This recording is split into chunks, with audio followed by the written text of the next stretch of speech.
Wesley, eu tenho uma pergunta para você. Vamos pensar em drogas psicoativas recreativas, tá? Drogas que...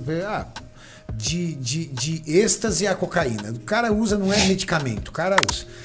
Até quanto isso pode afetar a saúde mental do cara ao ponto de ele começar a desenvolver um problema psiquiátrico, por exemplo? Isso é de pessoa para pessoa, é tempo de uso. Porque entendendo a fisiologia aí do que você disse, essas regiões do cérebro que são hiperestimuladas e acabam sendo hiperestimuladas através dessas substâncias, elas criam, não sei se o termo certo é esse, lesões, ou ele cria alguma situação que faz dele uma pessoa resistente a hormônios como dopamina. Sim. Cara, quando o cara, por exemplo, usa um êxtase, usa uma cocaína, a dopamina dele ele deve ir para as alturas de uma forma suprafisiológica jamais vista. E isso tende a ir retornando ou não? A gente não sabe se os danos... A gente sabe que a adicção, uma vez desenvolvida, ela é crônica. A pessoa que foi uma vez adicta, o resto da vida ela vai ter que pisar em ovos com a substância. Às vezes a pessoa fica 20 anos em abstinência, sem usar, e aí acontece um problema na vida dela, ela volta quase no mesmo grau que parou.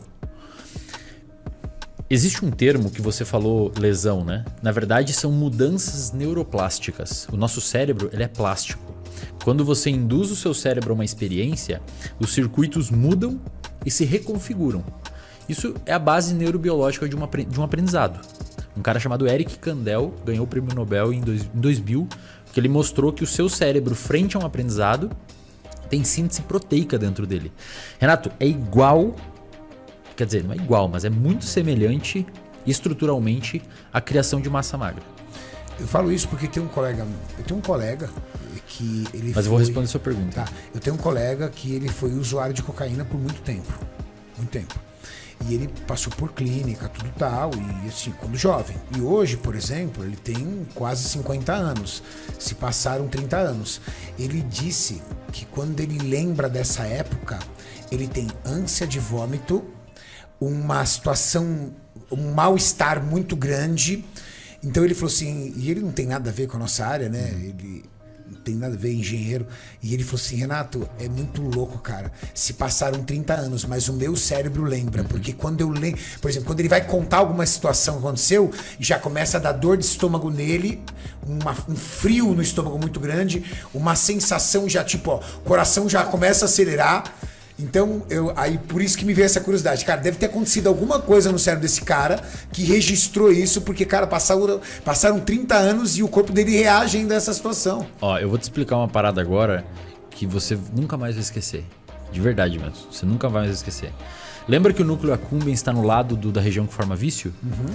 Esse núcleo accumbens, quando você vai estimulando ele com prazer, que no caso a droga causa prazer, de uma forma suprafisiológica, essa circuitaria migra para o estriado dorsal, formando um vício. O mesmo ocorre quando você faz musculação e quando você começa a fazer dieta, quando você começa a estudar, quando você começa a ter um comportamento saudável. A formação do hábito de treinar e a formação do hábito de cheirar coca no cérebro é igual. Tá. Mas por que a coca forma mais fácil? Porque é Intensidade? suprafisiológica. Mas o circuito é o mesmo. Quando você começa a estimular isso com frequência, tem um estudo da Nora Volkow na PNAS, uma revista muito boa lá dos Estados Unidos, que ela estudou cérebro de pessoas usuárias de metanfetamina e cocaína. Ela foi olhar essa regiãozinha. Ela descobriu que essa região tem menos receptores de dopamina disponíveis, ou seja, os receptores de dopamina, tal qual acontece com receptores de insulina quando você come muita comida açucarada, eles internalizam, eles criam resistência à ação. Existe uma contrarregulação dessa região com o córtex pré-frontal, que é a região que inibe o seu comportamento de consumo da droga. Então, quanto menos receptores de dopamina você tem devido ao uso excessivo da substância, menos ativo fica o seu córtex pré-frontal e menos você consegue controlar o seu comportamento. Então, esse mecanismo em looping é um mecanismo que explica cerebralmente a dependência química e a tolerância. Então, você precisa de mais. O que a gente sabe hoje? Aí não foi com humanos, tá? Foi com macacos. Quando você vicia um primata não humano, um macaco, Se você dá a opção dele usar cocaína, ele usa o macaco. É injetado. Ele aperta a alavanquinha lá e fica loucão. Caramba. Só que detalhe, o macaco alfa não. O macaco alfa usa menos cocaína. O subordinado usa mais. Porque eles formam uma hierarquia, né? O alfa tende a se usar menos cocaína se você dá a opção dele usar. Mesmo já tendo provado. Mesmo ele já tendo experimentado. Eles não... É que o alfa ele não tem muito porquê. Porque ele come bem, ele tem as fêmeas, ele dorme num lugar melhor. Digamos que ele já tem os recursos prazerosos na vida dele. Seria o equivalente a uma pessoa que treina, que tem uma rede de apoio em casa, tem família que ama, tem amigos legais, tem uma escola bacana. Tem uma namorada bonita. Ele tem menos o porquê. Namorada Agora, o cara que não tem tudo isso e que ainda sofre porque os macacos subordinados, eles dormem na chuva, comem os restos, apanham. Quando você dá a opção da droga, eles se afundam, bicho. Deixa eu fazer uma pergunta. É legal, né? Então, olha, o enriquecimento cara. do ambiente protege você contra o uso da substância. Só um momentinho, Paulo, perdão. Claro. E quando você vai olhar o cérebro desses animais, lembra dos receptores de dopamina? Lembro. Eles têm mais, os macacos alfa. Então, a droga não tem tanto poder de reforçar eles. Eles sentem prazer com coisas simples.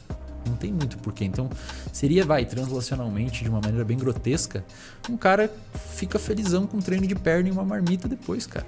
Tão quanto o maluco que usa droga. É legal isso. E isso mostra por que o esporte hoje pode proteger muitas pessoas contra o uso de substância.